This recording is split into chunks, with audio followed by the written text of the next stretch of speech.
ry'Imana. Ijambo ry'Imana turahera muri kiriya cyifuzo, iriya ntego dusanga mu yakozwe n'intumwa ibice bitatu umurongo wa 19. Imana ishimwe, haravuga ngo nuko mwihane muhindukire ibyaha byanyu bihanagurwe, ngo iminsi yo guhemburwa ibone uko iza ituruka ku mwami Imana. Aho turahasoma kandi turahasomye, ariko turahasoma no mu Gifaransa kugira ngo tubyumve neza. Emery aradusomera mu gitabo cyo kuva ibice 14 umurongo wa 19 kugera 25. Arihangana dusomere no mu kubara 13 25. Imana dufashe kumva aya magambo kandi dukurikire.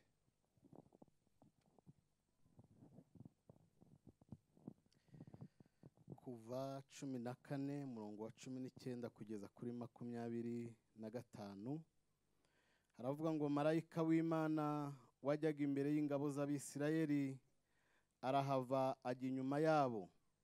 Ya nkingi y'igicu iva imbere yabo ihagarara inyuma yabo, ijya hagati y'ingabo z'Abanyegiputa n'iz'Abisirayeli.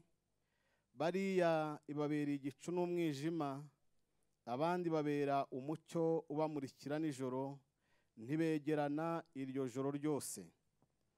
Mose arambura ukuboko hejuru y'inyanja, Uwiteka ahuhisha umuyaga mwinshi uvuye iburasirazuba ijoro ryose, usubiza inyanja inyuma, amazi uyagabanyamo kabiri, maze hagati y'aho yari ari hahinduka ubutaka bwumutse. Abisirayeli bajya mu nyanja hagati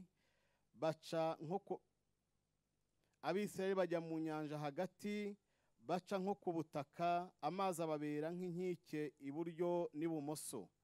Abanyegiputa barabakurikira, amafarashi ya Farawo yose n'amagare ye n'abahetswe n'amafarashi be bajya mu nyanja hagati bibakurikiye.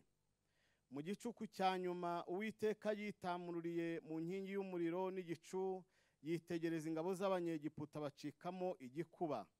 Akura inziga ku magare yabo, bituma kururika ruhanije cyane. Abanyegiputa baravugana bati, duhunga Abisirayeli kuko Uwiteka abarengera akarwanya Abanyegiputa. Amen.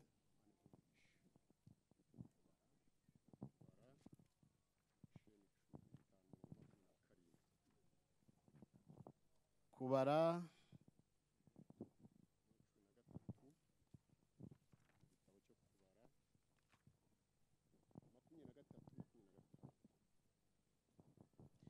dusome 23 mu bice 13 byo kubara. Haravuga ngo bagera mu gikombe cya Eshikori, batemayo ishami ririho iseri rimwe ry'inzabibu. Abantu babiri bariheka ku giti, kandi bazana ku makomamanga no ku mbuto z'imitini. Aho hantu hitirwa igikombe cya Eshikori, iryo seri Abisirayeli batemyeyo. Bamaze gutata igihugu bagaruka hashize iminsi 40. Amen. Imana ikugirire neza cyane. Noneho kuva ibice 15 umurongo 27 haravuga ngo bagera muri Elimu, hari amasoko 12 n'imikindo 70. Babamba amahema kuri ayo mazi. Imana ishimwe. Reka tugarukiraho mu gusoma, ahasigaye manze mvuge kuri iyi teme.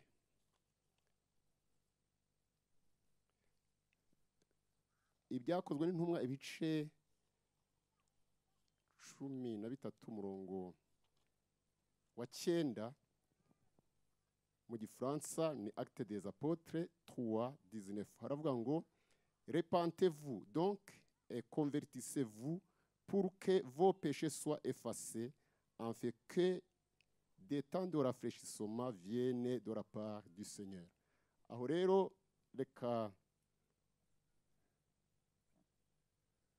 nsobanure iby'iyi ntego, ibihe byo guhembuka. Ibihe byo guhembuka nibyo mu Gifaransa bise temps de rafraîchissement. Temps de rafraîchissement ni ibihe byo guhembuka, ariko rafraîchissement ubwaryo iryo jambo riva ku nshinga rafraîchir. Rafraîchir ikagira ubusobanuro. Ubusobanuro bwa mbere ni redonner la vivacité, ni ukongera gutanga ubuzima. Mbese ubuzima aho bwari bubuze, bwari bumaze gucika intege bukagaruka. Rafraîchir nanone ni régénérer pour éviter la dégradation, ni kuvugurura kugira ngo hatabaho gutakaza agaciro. Ubundi rafraîchir nanone ni rajeunir, ranimer, raviver, renover, réparer, revivifier. Ayo magambo yose, rajeunir ni gusazura, donc gusazura. Ranimer ni ugusubizamo imbaraga. Renover ni nko kongera guhindura ikintu gishya. Réparer ni ugusana. Ibyo bintu, ayo magambo arasobanura rafraîchir, ni ukugarura intege aho zari zimaze gucogora. Ubundi bakavuga ngo ni prendre de nouvelles forces, ni ukongera gufata imbaraga nshya. Guhembuka kuba mu ntambwe eshanu. Hazamo iya mbere yitwa kwihana, kwihana ibyaha. Hakazamo iya kabiri yitwa guhinduka, guhinduka. Umuntu amaze kwihana agahinduka, agafata ubuzima bushya. Hakazamo iya gatatu bita gusoma ijambo ry'Imana, mbese kubwirwa ibintu by'Imana. Hakazamo iya kane bita gusenga. Gusenga iyo ni intambwe umuntu ushaka guhembuka atakwirengagiza. Hakazamo rero no gukora imirimo, gukora imirimo no gukorera abandi, kubafasha. Guhembuka ariko kuzuye gufata mu bintu nanone bitanu. Hari rafraîchissement physique. Guhembuka kuzuye kugomba no kureba iby'umubiri. Mbese iyo umuntu anashonje, iyo umuntu ashonje, iyo umuntu arwaye, iyo umuntu afite ibibazo bikora ku mubiri, guhembuka biramugora. Rafraîchissement spirituel ni uguhembuka mu buryo bw'umwuka. Guhembuka mu buryo bw'umwuka, mbese ubugingo bugasagaruka, donc bukagubwa neza ubugingo. Rafraîchissement moral, aha ni ukumenya gutandukanya ikibi n'icyiza. Ntabwo ari morali yayindi yo gusimbuka yo kugira, ahubwo ni ukumenya gutandukanya ikibi n'icyiza. Rafraîchissement émotionnel ni uguhembuka no mu marangamutima. Mu marangamutima, iyo ubugwe bwaje no kwishima kuragenda, urukundo rukagenda. Voilà.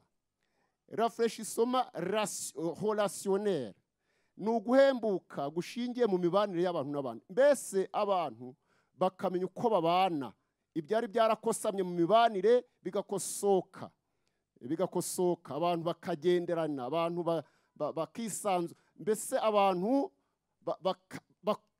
bakiyumvanamo. Voilà, c'est ça, rafraîchissement relationnel. Ibyo bintu uko ari bitanu, iyo bikosotse, nibwo mfite guhembuka kuba gufatika. Imana idufashe. Rero natekereje kubaganiriza kuri iki kintu cy'intambwe ya gatatu ijyanye no guhemburwa n'ibyanditswe byera, ijambo ry'Imana.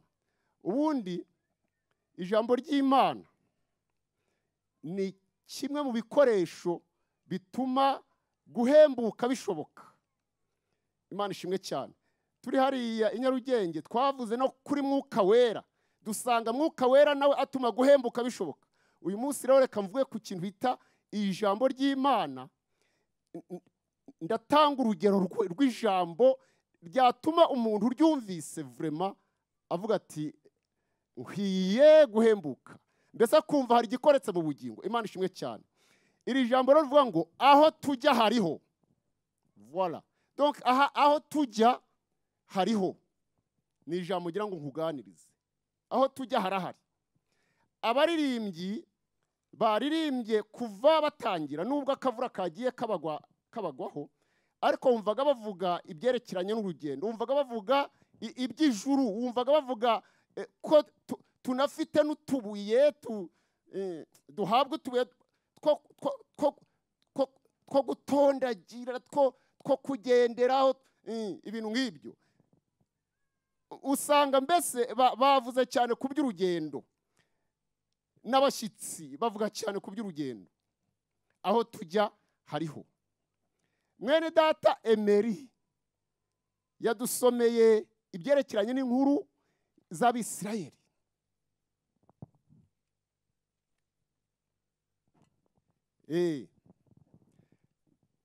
Abisirayeli buriya ni image, ni igishushanyo cy'itorero turi mu uyu munsi.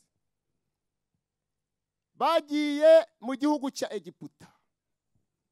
Bibiliya itubwira ko bagezeyo, abambere bagezeyo bari abantu 70 bakomoka mu muryango wa Yakobo. 70. Bagezeyo hari ibintu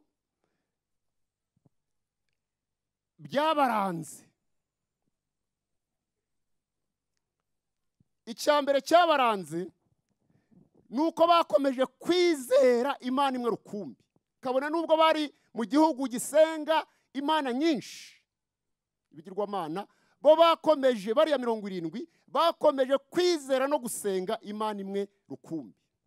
Baravuga bati nubwo tutari iwacu, tukaba twarahavuye tukajya ahandi, ariko Imana twasengaga turi iwacu niyo turakomeza gusenga turi n'ahandi.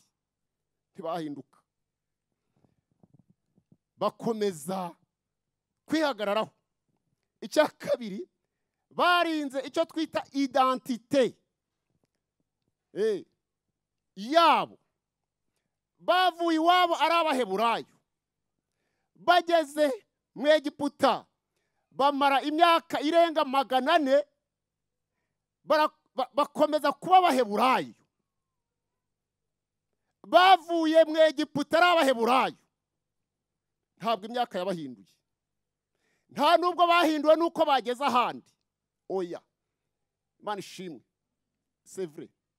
Umushumba yavuze ati Kigali turakizwa ndetse cyane. En fait, ça veut dire quoi? Ntabwo kuba mutuye mu murwa bigomba guhindura identité y'ubukristo.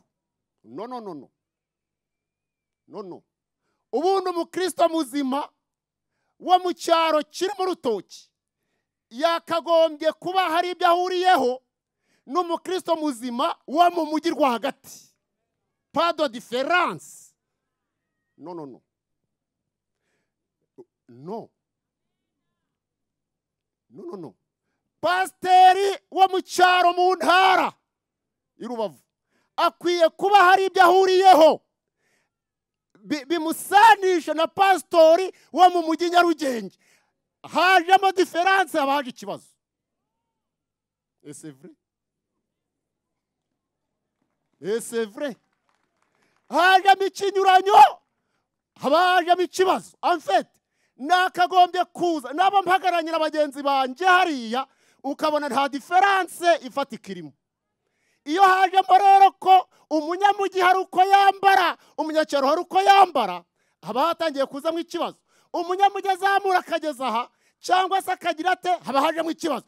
La différence n'existe pas hagati y'abantu b'Imana. En fait, vuga ngo amen cyane. kurinda icyo bita identite.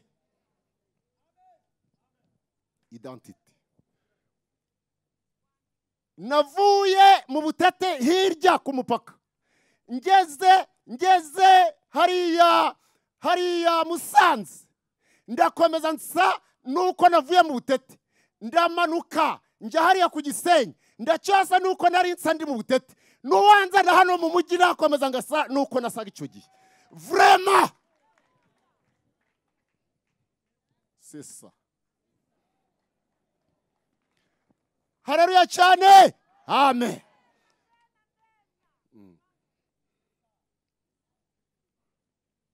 Barihangana. Ikindi kintu cyabaranze ni ukumenya kurera abana babo. Abana bari hariya mu Egiputa baravuga bati abana bacu tuzabarera nk'Abaheburayo. Nubwo turi mu Egiputa, abana bacu bagomba kuba nk'Abaheburayo. Tu vois, bagomba kuba nk'Abaheburayo, ntabwo bazaba nk'Abanyegiputa nubwo ariyo bavukiye, bagomba kuba nk'abaki? Abaheburayo. Barabarera. Ntabwo bihuje n'uyu munsi ujya kubona ukabona ibyo umubyeyi adakora arimo kubikorera ku mwana we. Ce n'est pas bon. Ce n'est pas intelligent. Ibyo umubyeyi adakora, ibyo umubyeyi yirinze arabyapurika ku mwana we. En fait, arakorera amakosa, arakorera ibyaha mu mwana we.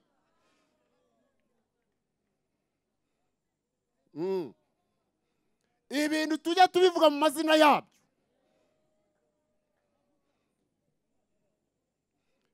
Yes. Kurera abana.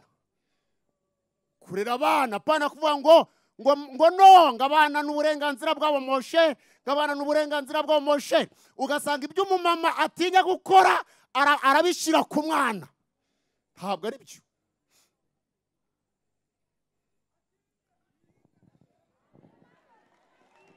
Haleluya, ntabwo ari byo. Ntabwo ari byo. None se simwe mwandumiye, tugomba kubaganiriza rero.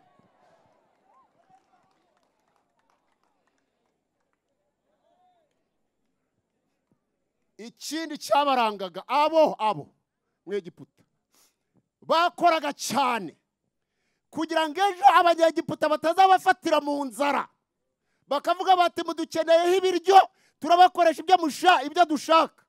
Bariya abantu 70 iri travailler sérieusement kugira ngo batazajya gusabiriza. Gukora.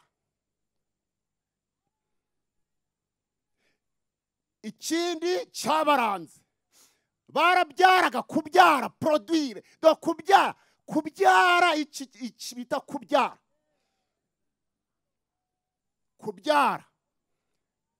Ntabwo bagezeho ngo bavuge ngo turabaho nk'abasirimu, ntabwo dushaka amabere yacu agwa. Bagezeyo barabyara.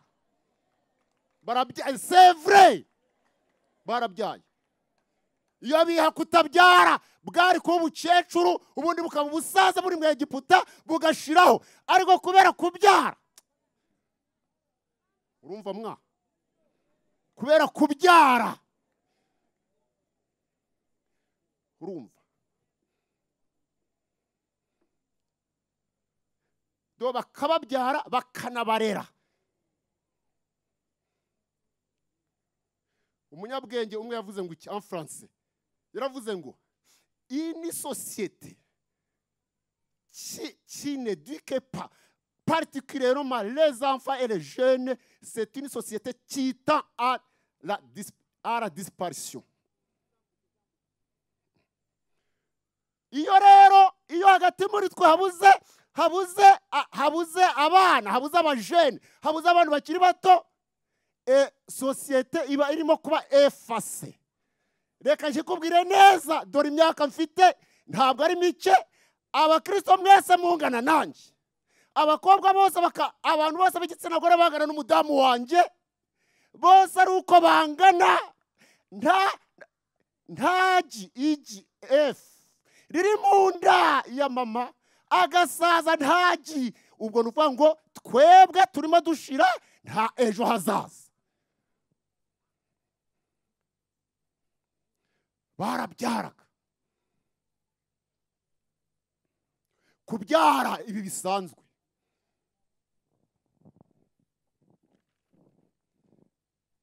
Voilà. Ariko ikindi rero nshaka kurangirizaho, babaye hamwe ahantu bita Igosheni, babaye hamwe kandi bagasangira ibibazo n'ibyishimo. Yes, nta bice, nta bice. Ari agahato baragafatanyaga, ibyiza byaza bakabisangira, bakabisangira. Donc mu byiza no mu bibazo babaga bari hamwe. Icyo gihe rero ibyo bintu maze kubabwira byarabafashije. Imana yabitegereza muri ubwo buzima, muri iyo myitwarire, ikavuga iti vraiment ntabwo nzabareka.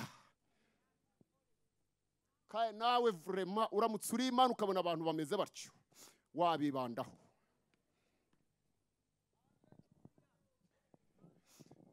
Antuka rero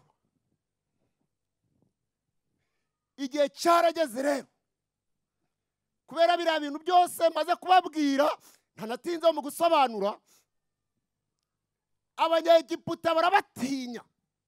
Baravuga bati aba bantu bashyira hamwe, aba bantu bakomeje kubyara, aba bantu n'uburere bw'abana batanga, aba bantu bakomeje kwaguka, aba bantu bakomeje gukwira. Ahantu twabashyize Igosheni tuzi ko batazakwira, bamaze kwasaga.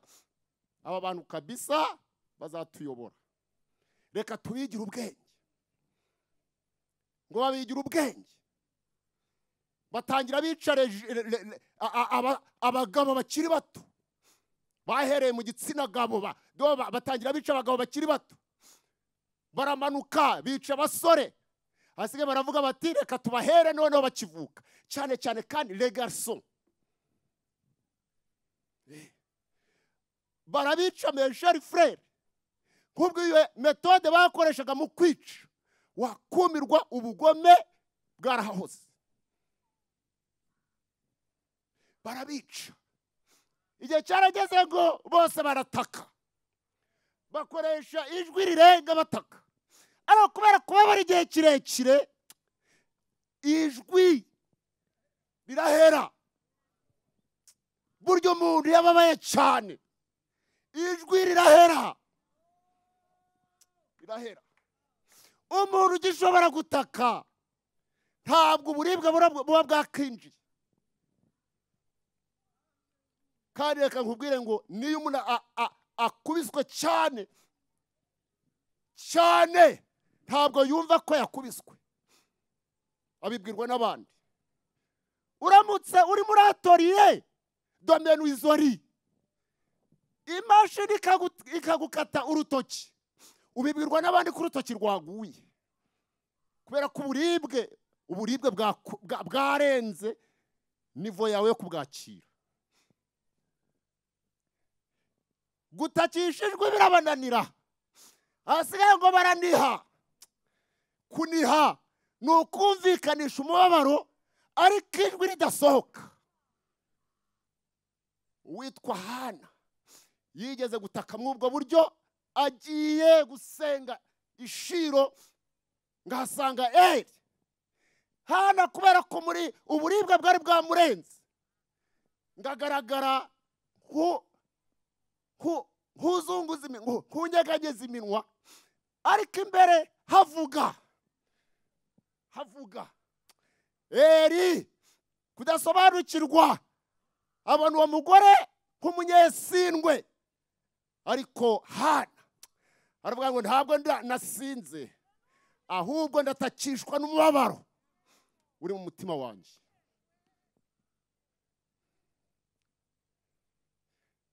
Imana idufashe.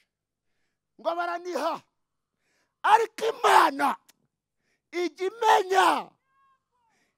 imenya, ijya yumva amagambo dukoresheje n'ijwi rirenga, ariko iyo byanatunaniye ijya yumva nayo tuvugira mu mutima.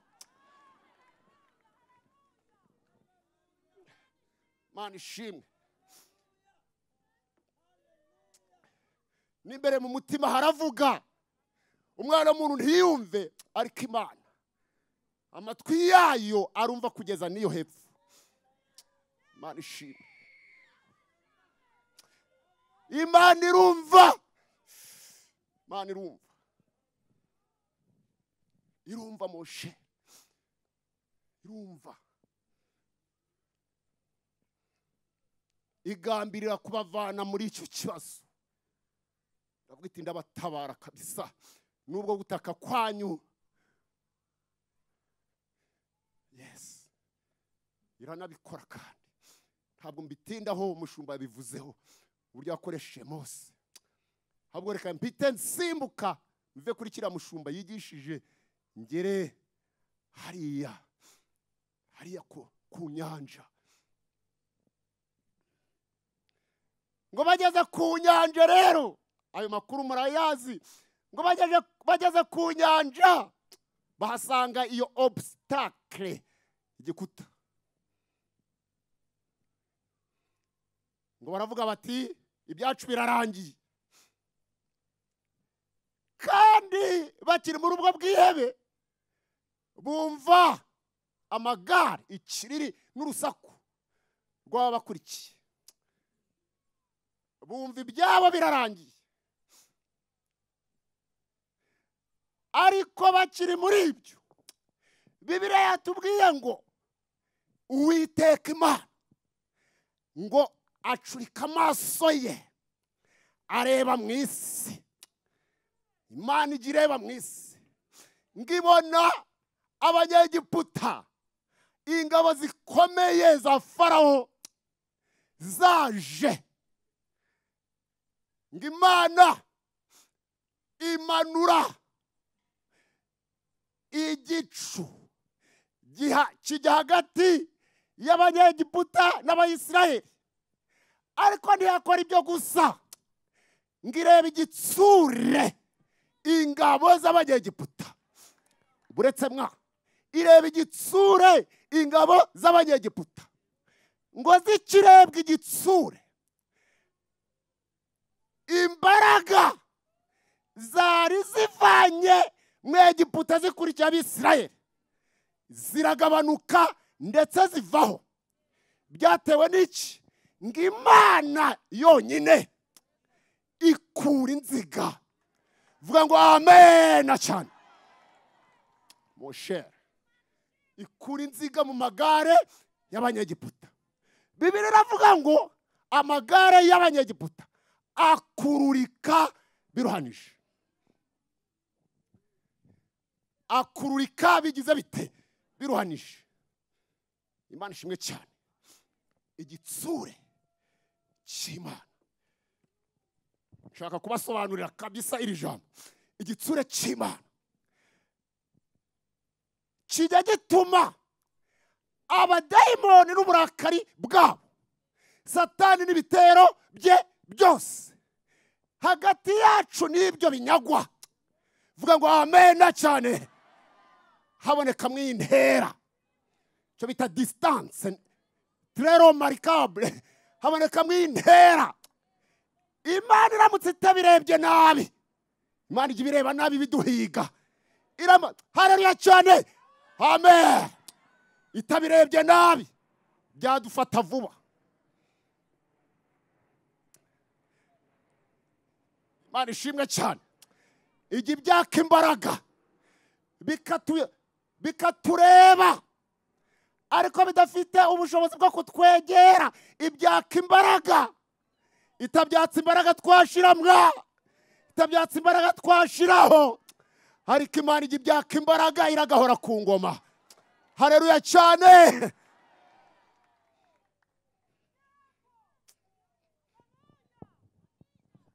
Awi. Imana igira ubwo buryo bwo gutabara. Igira uburyo bwo gutabara. Nasomye ijambo rirambwira ngo igikoresha n'abamarayika kandi banakomeye bo bitabara ikanje. Hari uwitwa Mikayeli, igimukoresha Mikayeli ajya amanuka akaza kurengera ubwoko bw'Imana. Vuga ngo amera cyane. Ajya amanuka n'inkoni. Ajya amanuka n'inkoni akaza akavuga ati ntarengeye ka Claude, nitwa Claude.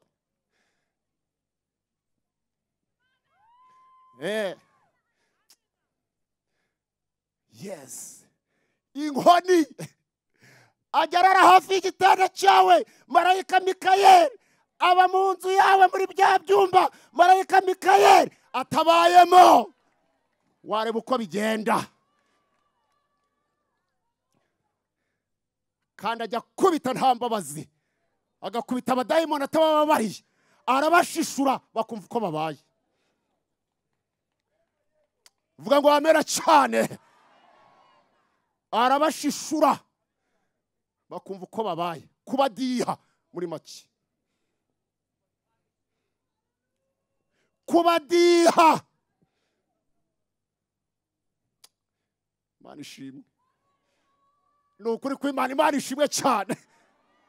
Arabadiha. Nasomye n'ijambo rimbwira ko inkoni akoresha ni inkoni y'ipfundo, ubuhiri, akabakubita. Yes, uzabimbaze nzabikubwira. Yes. Marayika w'Imana witwa Mikayeli, wogo bamwita lo général Celeste. Ngo wajya arinda umutekano w'ubwoko bw'Imana. Hari undi witwa rero Raphael. Uwo Raphael ni muganga, le docteur du ciel. Muganga ni utuma ibitekerezo byawe biticanga. Kandi rwose ibibazo by'urabifite, ariko marayika atondeka ibitekere. Haleluya. Biticanga mon cher. Le docteur. Docteur. Tu vois, le docteur. Ni utuma n'aba docteur, les docteurs là, dans l'hôpital, les docteurs, nubaha ibitekerezo bakamenya ngo umuti dukwiriye gutanga n'uyu. Adakoze uwo murimo vraiment byakwanga. Haleluya cyane we. Amen. Imana ishimwe. Ijuru riratuzi kandi turwanira urugamba. Abisirayeli rero igihe cyarageze barambuka, bageze hakurya y'inyanja. Hakurya y'inyanja nabonye hano abakobwa n'abamama uburyo baririmbaga banezerewe. Ni bagenzi ba Miriyamu. Bagenzi ba Miriyamu. Miriyamu ngafata inanga ayikoramo, aracuranga, bagenzi be baraza baracuranga, bararirimba, bavuga uburyo Imana barengeje icyo kintu. Ngo bageze hirya gato, bagera mu kibaya cyitwa Elimu. Elimu. Iryo zina ubwaryo rishaka kuvuga ngo les grands arbres, ibiti binini. Les grands arbres. Elimu. Ngo baritegereza, babona muri icyo kibaya harimo ibiti 70 by'imikindo. 70. Ariko babonamo ngo n'amasoko 12 y'amazi. Abanyabwenge baravuga bati aha hari isomo. Mutega amatwi. Aha hari isomo. Abakurambere bacu bageze mu Egiputa ba mbere bari 70. Kandi babarizwa mu miryango 12 y'Abisirayeli. Mu muryango wa Yakobo ahantu hari isomo. Imana nukuri yashize mu icyo kimenyetso kigaragaza ko iri kumwe nabo mu rugendo. Ngo baricara baravuga bataharu ntabwo twahava, turahakambika tube mu bicucu by'iyi mikindo 70 ishushanya ba sogokuru, kandi n'aya mazi ari mu migezi 12 turayashora imikumbi yacu. Ahantu hari isomo. Bene data, urugendo rwacu ntabwo ruri muri vague, ntabwo ari urugendo rudafite intego. Hari ibimenyetso by'uko turi kumwe n'Imana. Les grands arbres,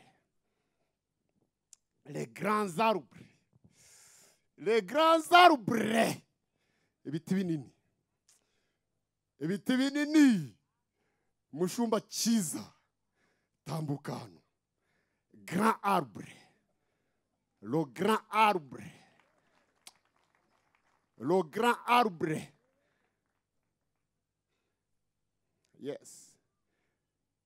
Revera Valente, bariya ndabambitondesheje. Revera Valente tambuka hano. Muri hangana ndabakoresha nubwo muri abayobozi banje. Le grand arbre. Revera Karisa, le grand arbre. Revera Masumbuko Jose, le grand arbre. Mwaza.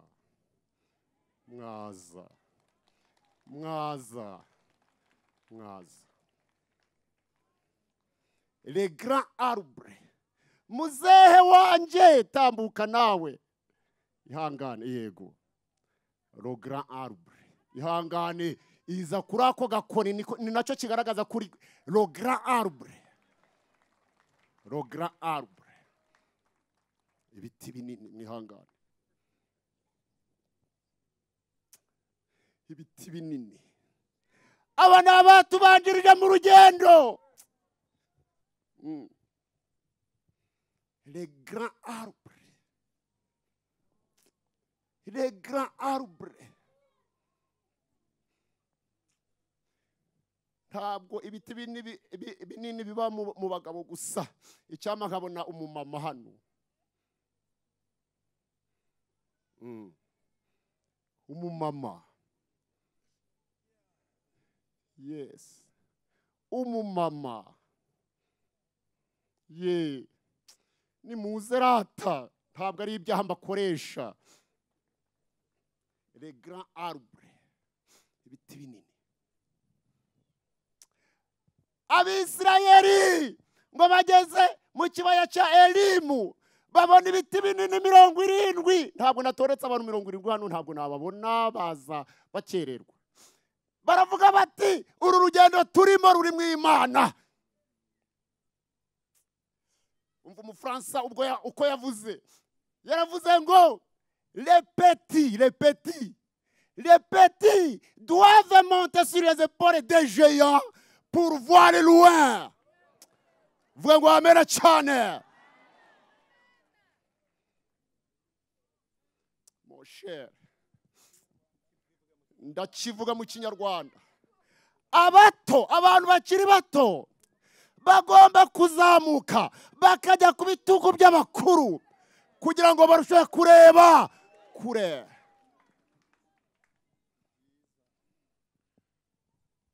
Yes.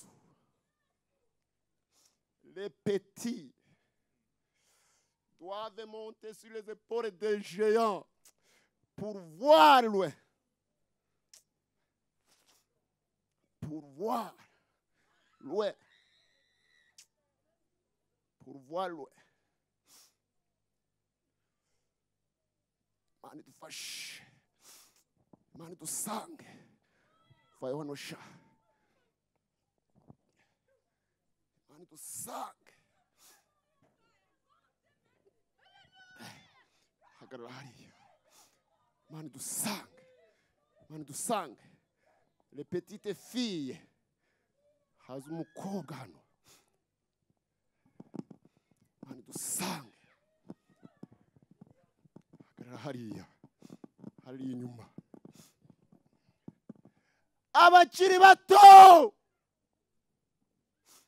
abakiri bato abakiri bato bafite ibi biti ibi biti bajya bisunga bakavuga bati turareba witwa nde muzehe witwa nde turareba mfashe iryayo nje nyuma ye ndareba mfashe iryayo Joseph yatangiye kera urugendo uko yabyitwayemo kugira ngo atagwa nzamubaza azamba ubuhamya vuga ngo amen ambwira impamvu ataguye akaba bimazemo igihe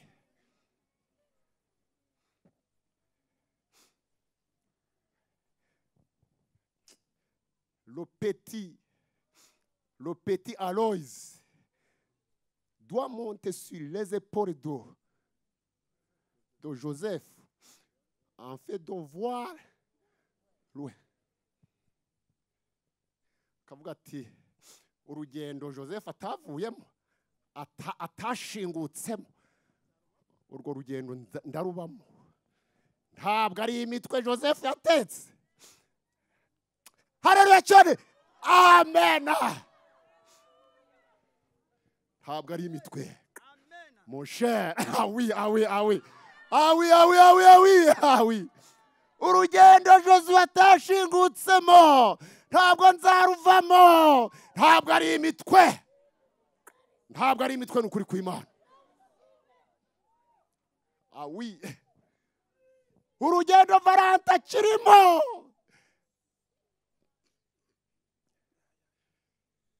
oui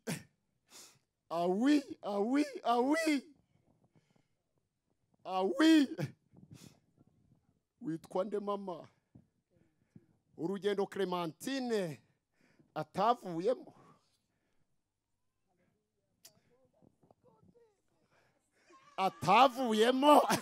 nubwo amashuri atari make ndaruhamamo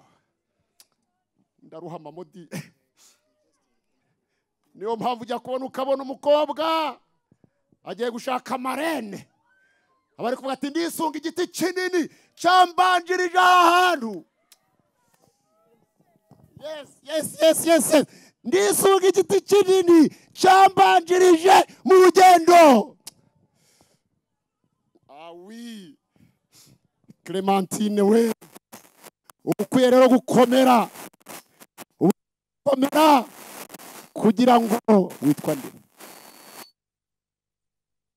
gukomera kugira ngo Rachel naza kugufataho naza kugushakaho apui naza kugushakaho ibishyigikizo ye kwasanga ubusa vuga ngo amen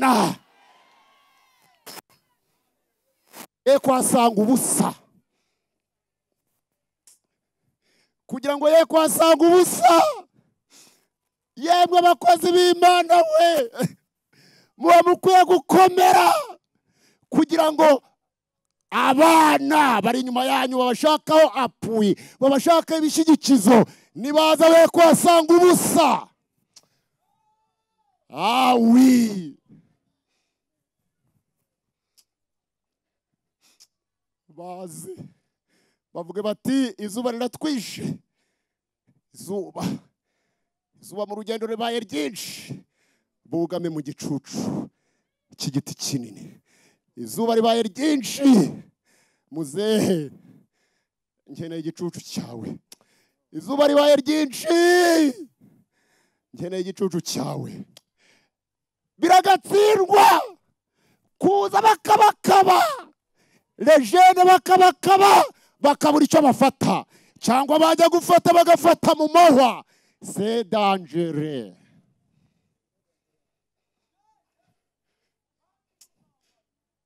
Yesu we, baravuga bati usibye n'ibi biti binini turahabona amazi, amasoko 12. Abo n'ubundi ni babandi n'abakurambere, n'abantu babaye ab'imbere. Dufite inyota, twakakaye, none amazi. Aba basaza les grands arbres niba batuma abakiri bato bavuga bati ibyo ari byo byose, nubwo ibibazo bihari, nubwo intambara zitabuze, nubwo ingorane zihari, ariko imbere yacu harahari. Vuga ngo amena cyane, harahari.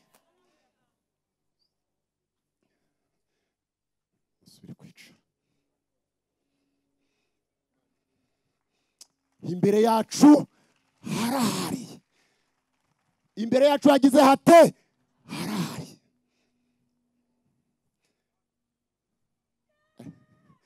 Harahari.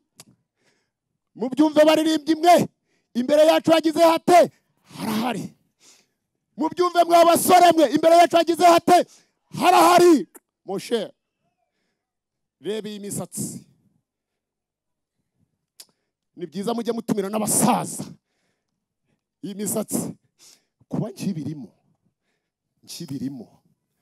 kuba nkibirimo, byumve JEHOVAH JIREH, kuba nkibirimo nuko nzika imbere hahari. Ariko hari amakorari, ibiti binini. Korari JEHOVAH JIREH uri igiti kinini, ukwiye gukomera kugira ngo barumuna bawe nibaza kugushakaho apui, kugushakaho imbaraga, be gufata ubusa, be gufata ubusa. Ngo barakomeje urugendo bagera mu kibaya cyitwa Kadesh Baruneya. Kadesh Baruneya bishaka kuvuga le lieu saint do Barune. Ni ahantu hejejwe hitwa Baruneya. Impamvu hiswe iryo zina ni uko Abisirayeli bahageze birabacanga. Ngo bafataga iyi nzira bazi ko bakomeje bagiye iyo bajya kubona bakabona bagarutse aho baturutse, bagafataha. Bazi ngo bagiye iyo bajya kubona bakabona bagarutse aho baturutse, bagafataha. Bazi ko ngo bagiye iyo bajya kubona bakabona bagarutse aho baturutse. Baravuga bati biraducanze. Mose ati yewe Yosuwa, nawe karibu, nubwo turi bake, icyumba cy'abantu 3, muze dusenge. Ngo baragenda barasenga. Imana ibabwirira amagambo akomeye muri icyo kibaya. Niyo mpamvu bahise Kadesh Barune. Barasenga nubwo byari byacanze abantu, ariko Mose, Yosuwa na Kalebu bari bafite amakuru kubera gusenga. Imana yari yabwiye Mose ngo igihe kizagera wowe ugwe mu butayu, ariko Yosuwa azakubimbura, azagusimbura, akomeze kuyobora Abisirayeli. Kandi Yosuwa nawe nugera mu Isirayeli uzibuke mugenzi wawe Kalebu, umuhe ku mahirwe. Imana ishimwe. Negereje gusoza. Imana ibwirira Mose aho ati yewe Mose we, Mose ati karame, igihugu mugiyemo cya Kanani nawe ubwawe nturakigeramo, ucyumvisha amagambo ntabwo ukizi neza, ntabwo ukizi. Ni kimwe natwe uyu munsi tuvuga ijuru ariko ntabwo turarikandagiramo. Ndakurahiye nanjye iyo narigezeho ndibwiriza rwose ndarivuga, ariko sindarigeramo. Kandi nyine Imana hari impamvu yaba yitondesheje ko ndijyamo. Nuko Imana ibwira Mose ngo ubwo utarakigeramo rero, shaka uburyo umenya amakuru yacu, shaka abatasi ubohereze bajya kumenya uko giteye, bagaruke baguha amakuru nyayo. Arabatoranya 12, ariko atoranyamo Yosuwa na Kalebu. Hari ibintu bagombaga kujya kureba ko bihari. Bagombaga kureba ko icyo gihugu koko gihari. Birumvikana. Kirahari se cyangwa nta gihari?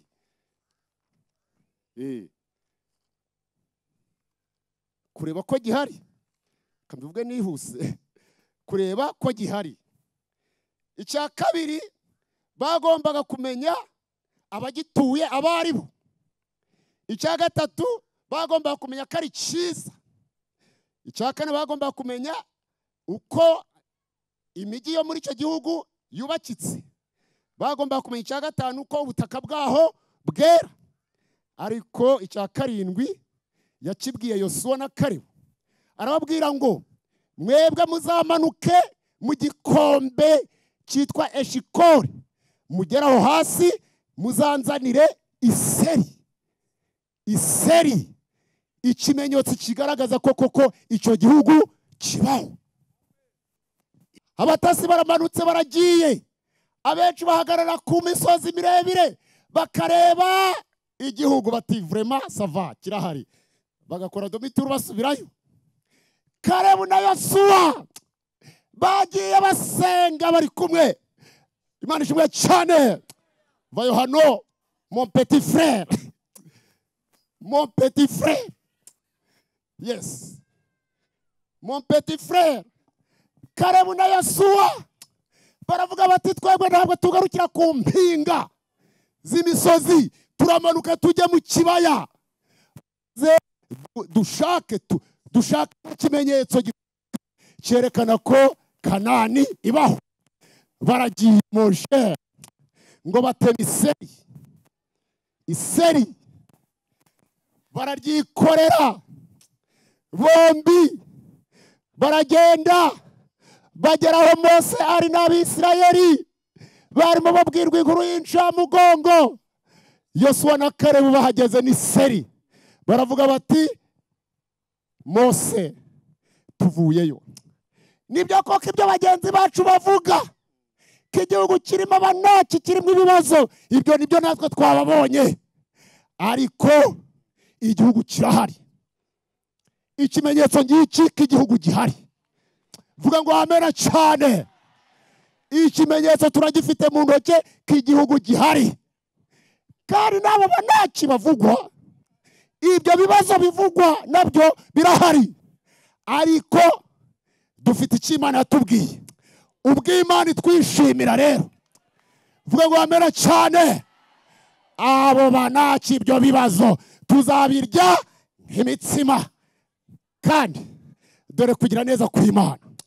Dore kugira neza kw'Imana. Vuga ngo amena cyane. Dore ikimenyetso cy'uko aho tujya hahari. Vuga ngo amena cyane. Dore ikimenyetso. Vuga ngo amena cyane. Ntabwo ncitse intege rero. Ntabwo ncitse intege. Vuga ngo amena cyane. Ntabwo ncitse. Haleluya cyane. Ntabwo ncitse intege.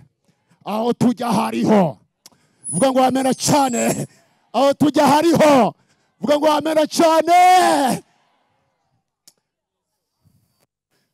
Hari ibimenyetso birenze kimwe kwaho tujya hahari. Nta mpamvu yo gucika intege. Bene data mukomere. Mukomere kandi mukomeze. Mukomere kandi mukomeze. Aho tujya harahari.